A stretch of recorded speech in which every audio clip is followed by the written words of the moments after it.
उत्तर प्रदेश की जमीन पर इंसाफ ने एक ऐसी जीत हासिल की है जिसकी गूंज सिर्फ बहराइच ही नहीं बल्कि पूरे प्रदेश ने सुनी है और एक बार फिर साबित हो गया कि योगी राज में कोई भी अपराधी बचेगा नहीं। महाराजगंज की गलियों में पिछले साल दुर्गा विसर्जन के दौरान जिस तरह अराजकता, हिंसा और गोली ने 22 साल के रामगोपाल मिश्रा की जिंदगी छीन ली थी, आज उसी अपराध पर कोर्ट का फैसला योगी राज में देश के सबसे बड़े प्रदेश की बदलती हुई तस्वीर बयां कर रहा है। जी हां, फांसी हुई है फांसी। हिंदू लड़के को मौत के घाट उतारने वाले जिहादियों को कोर्ट ने फांसी की सजा सुनाई है, जिससे पूरे देश के जिहादी गैंग में हड़कंप मच गया है। एक दोषी को फांसी और 9 को उम्र कैद की सजा। यह सिर्फ सजा नहीं है बल्कि अपराध के खिलाफ जीरो टॉलरेंस नीति की मुहर है। बहराइच कोर्ट ने साफ कर दिया कि अब यूपी में भीड़, दहशत और कानून हाथ में लेने वालों के लिए कोई नरमी नहीं दिखाई जाएगी। जरा सोचिए, जिस प्रदेश को कभी दंगों और माफिया राज के लिए जाना जाता था, आज यहां अदालतें बेखौफ होकर फैसले सुना रही हैं और सरकार खुलकर पीड़ितों के साथ खड़ी है। और आज रामगोपाल मिश्रा के परिवार को इंसाफ मिल ही गई है। खुद सीएम योगी आदित्यनाथ द्वारा दिया गया भरोसा जमीन पर उतरता नजर आया। यह फैसला उन सभी के लिए सख्त संदेश है जो सोचते हैं कि हिंसा करके बच जाएंगे, क्योंकि यह अखिलेश का नहीं, योगी का राज है। यूपी में अब अपराध नहीं, कानून बोलता है और यही है योगी मॉडल। नमस्कार, थर्ड आई में आपका स्वागत है। मैं हूं आपके साथ नवेंदु शेखर झा। आज के थर्ड आई में आपको बताएंगे कि कैसे जिहादियों की लंका उस यूपी में लग गई जहां एक दौर में माफियाओं का आतंक का बोलबाला हुआ करता था। बहराइच के दंगाइयों का हो गया हिसाब। योगी राज में मिट्टी में मिल गए अपराधी। सरफराज को फांसी, 9 को उम्र कैद की सजा। यूपी में अब नहीं बचेंगे एक भी अपराधी। बहराइच के महाराजगंज कस्बे में पिछले साल दुर्गा विसर्जन के दौरान हिंदू लड़के रामगोपाल मिश्रा की हत्या के खिलाफ कोर्ट ने ऐतिहासिक फैसला सुनाया। सरफराज उर्फ रिंकू नाम के मुख्य आरोपी को फांसी दी गई और 9 अन्य आरोपियों को उम्र कैद की सजा दी गई। बहराइच कोर्ट ने 10 आरोपियों को दोषी करार दिया था, जिन पर फैसला सुना दिया गया। कोर्ट ने जिन 9 गुनहगारों को उम्र कैद की सजा दी है, उनके नाम फहीम, सैफ अली, जावेद खान, अब्दुल हमीद, तालिब उर्फ सबलू, ईसान, सुएब खान, ननकऊ और मारूफ है। ये 9 जिहादी हैं दोस्तों, और इन्हीं 9 ने मिलकर सरफराज के साथ निर्दोष रामगोपाल मिश्रा की हत्या की थी। बहराइच हिंसा मामले के 10 दोषियों में अब्दुल हमीद, उसके 3 बेटे और 6 अन्य लोग शामिल हैं। मंगलवार को कोर्ट ने 3 आरोपियों शकील अहमद, बबलू अफजल उर्फ कल्लू और खुर्शीद को दोष मुक्त कर दिया था। 13 अक्टूबर 2024 का वो दिन था। महाराजगंज में दुर्गा विसर्जन की यात्रा निकाली गई। उसी दौरान डीजे पर गाना बजाने को लेकर विवाद शुरू हुआ। कुछ देर में विवाद भीषण संघर्ष में बदल गया। इस दौरान 22 साल के रामगोपाल को जान से मार दिया गया। हिंसा के दौरान भीड़ बेकाबू हो गई। मकानों, दुकानों, अस्पताल, मोटरसाइकिलों और कारों को आग लगा दी गई। संपत्तियों को भारी नुकसान पहुंचाया गया और जो तस्वीरें देखने को मिली उसने हर किसी को हिलाकर रख दिया।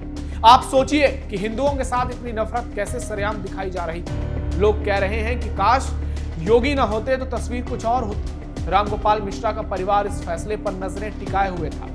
पत्नी रोली मिश्रा लगातार इस मामले में आरोपियों को फांसी देने की मांग कर रही थी। खुद इस मामले में सीएम योगी ने पीड़ित परिवार से मुलाकात की थी और कार्रवाई का भरोसा दिया था। और जब कोर्ट का फैसला आया तो पत्नी ने कहा कि हमें कोर्ट ने जो फैसला दिया है उससे हम खुश हैं। हम फैसले का स्वागत और सम्मान करते हैं। एडीजे फर्स्ट ने इस मामले में अब्दुल हमीद, सरफराज जो मुख्य आरोपी है, मोहम्मद तालिब, फहीम, जीशान, मोहम्मद सैफ, जावेद, सोएब खान, ननकऊ और मारूफ अली सहित 10 आरोपियों को दोषी करार दे दिया है। सरफराज को फांसी और 9 को आजीवन कारावास, 1-1 लाख की जुर्माने भी।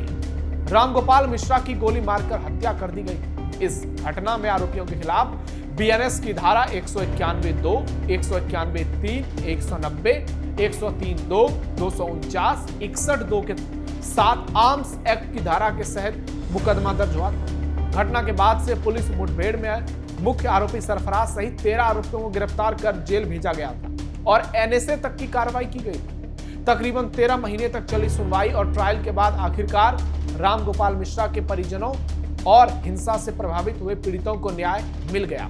बहराइच हिंसा और रामगोपाल मिश्रा की हत्या के मामले में पुलिस ने 13 लोगों को जब गिरफ्तार किया था तभी लोगों को भरोसा हो गया था कि योगी राज में कुछ भी मुमकिन है। जिला अधिकारी ने 8 लोगों के खिलाफ एनएसए लगाया था और इनमें यही तमाम लोग शामिल थे।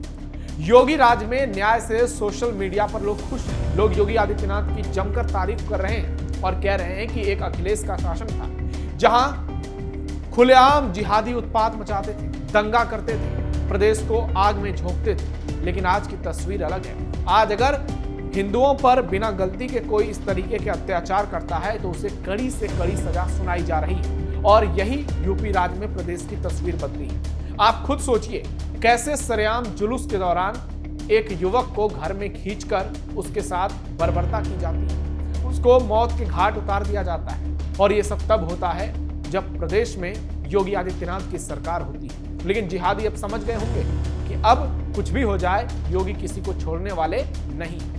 बहराइच कोर्ट का यह फैसला आने वाले समय में भी उत्तर प्रदेश की सियासत में भी एक नजीर बनेगा। हिंदू वोटरों में भी यह मैसेज जाएगा कि उनके साथ भी खड़े होने के लिए सरकार है। नहीं तो एक दौर था जब पीड़ितों के साथ कोई खड़ा नहीं होता। अखिलेश यादव हो या उससे पहले के मुख्यमंत्री मुलायम सिंह यादव जैसे मुख्यमंत्री, वो कभी हिंदुओं के साथ खुलकर खड़े नहीं हुए। एक पक्ष के आरोपियों को, अपराधियों को बचाने के लिए हर संभव कोशिश की जाती थी, लेकिन हिंदुओं की जान जाती रही और किसी ने हिंदुओं पर ध्यान नहीं दिया। लेकिन योगी राज में सब कुछ बदला और आज देखिए योगी राज में जो योगी मॉडल स्थापित हुआ है उसमें एक एक आरोपियों को, एक एक अपराधियों को मिट्टी में मिलाया जा रहा है। पीड़ितों के साथ न्याय हो रहा है, चाहे वो किसी जाति के हो, किसी धर्म के हो। और यही है योगी मॉडल जो उत्तर प्रदेश को दूसरे प्रदेश से अलग करता है।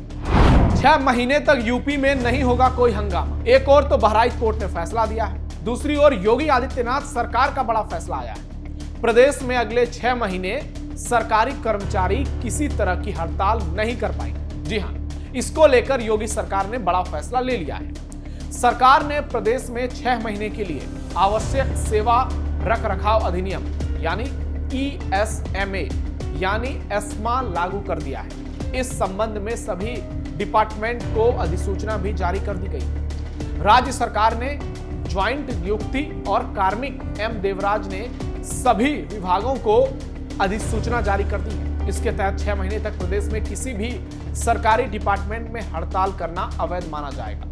जानकारी के मुताबिक यह प्रतिबंध सभी सरकारी डिपार्टमेंट्स, कार्यालयों, स्थानीय निकायों, निगमों, बोर्डों, प्राधिकरणों और अन्य सरकारी संस्थानों में लागू होगा।